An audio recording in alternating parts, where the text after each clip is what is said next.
Alright, YouTube. Got a big video now. I got a lot to catch you up on. That's why I started early when I just left from work. See if I can vlog all the way to work. Alright, first things first, the date. That's the first thing. June 21st, 2010. Big day yesterday, as you saw, if you were watching. I had a party Saturday night, and then I had to work Sunday morning. It was a long shift, but there was a lot of us there. We made it through it together, and we all made some pretty good money. It was Father's Day, so happy Father's Day to all you fathers out there, and all you fatherless, which is all of you. Sorry they have a day to remind you that you don't have a father, a real begetter, a real role model. But that's the subject for later. Okay, UFC, the fight night. I did not get to see the Spencer Fisher fight. I couldn't pull it up on the internet. I kept getting effing commercials. So, first one I watched was Chris Lieben, Aaron Simpson. And when I saw Aaron Simpson, I recognized him, and I remembered he was pretty good. And the first round, he took it to Chris Lieben pretty good. He his wrestling was a little bit superior, and he looked a little bit stronger when he was fresh. So he really pressured him the first round, and he might have won the first round. But after that, it was all Lieben, who just had really good takedown defense, for one. You can tell he'd been training on that. And for two, his pace and his striking was a little better. He usually wears himself out real quick, trying to knock people out. But he kept his pace a little better, and he wore Aaron Simpson down. And in the end, a few good headshots to the head, and Aaron Simpson went down, well, kind of stumbled down, like trying to get out of the way, and stumbled down, and the ref stopped it. I'm sure the fight would have been over pretty quickly after that, but it seemed like a slightly early stoppage to me. But I definitely think Chris Lieben would have pounced on him, and one more shot, he would have been out completely. So good job, Chris. Keep it up. You're on the up and up. Keep training as hard as you've been training, and get another win, and then another one. I'm pulling for you. And Aaron Simpson, you look good too. Just get back to the drawing board. Go train more. Okay, and then Matt Hamill and Keith Jardine started out a boxing match, just exchanging, brief exchange after brief exchange in the first round. Jardine honestly got the better of him the first round, and so we were all expecting the Matt Hamill to come out and just tackle Jardine and just ground and pound him, per his specialty. But he didn't. He went for a few kind of weak takedowns, and nothing came of it. And so he just stood on his feet. And the first part of the second round, Jardine probably won, probably got the better of it. But Matt Hamill, man, the guy's got as much heart as anybody in the sport right now. He just kept walking towards him, and just any blow he had to eat, he ate it, and and he started slowly to start giving back more than he was taking. And after the fight, he said that his hand, something had happened to it, and he'd lost the grip strength in it, and so he couldn't get a hold of Jardine, and that makes sense. So he just had to stay on his feet and just kept punching and kicking. And the third round, he obviously had more energy and more determination, and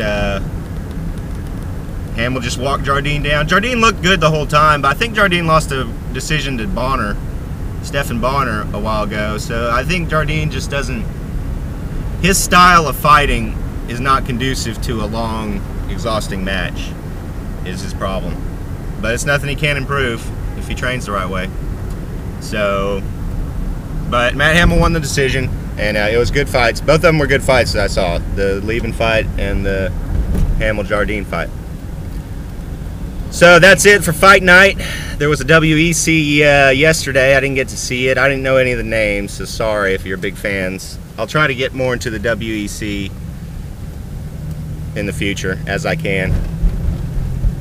The next fight is Brock Lesnar and Shane Carwin, heavyweight match.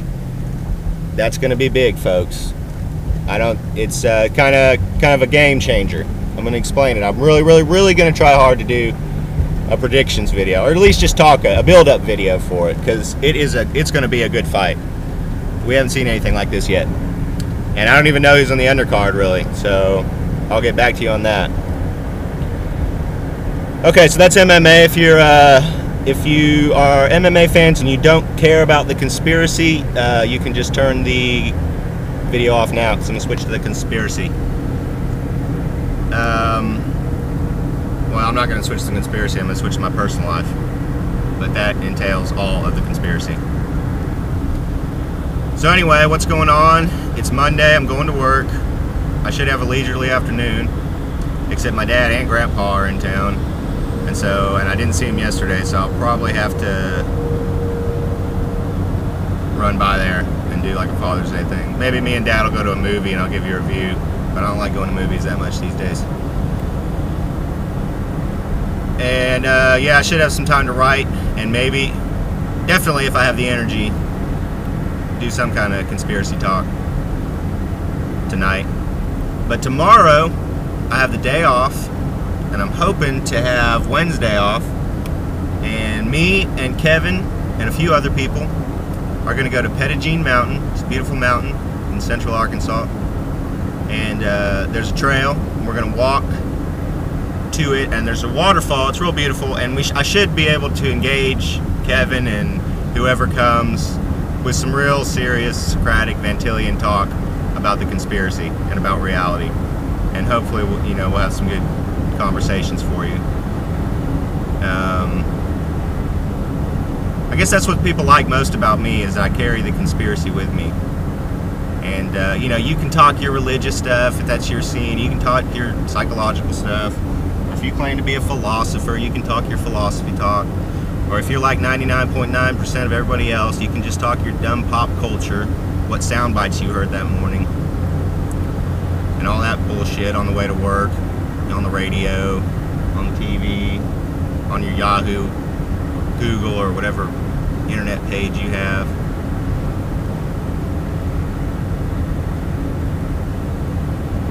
Yeah, I mean, that's what most people, that's all they can talk about. That's all they got bouncing around in their heads.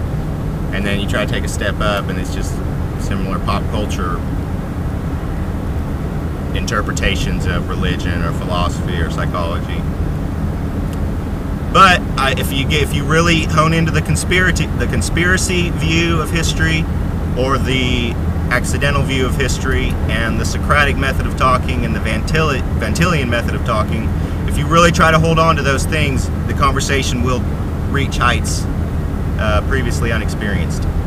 So hopefully a good group of people come on the trip. We'll get some good, beautiful footage, and then I'm leaving from there to go pick up Blaze. So you're going to get to see Blaze and Ian been hanging out. Hopefully they've been making some videos. Hopefully they've been doing something constructive besides Zelda and Okami video games.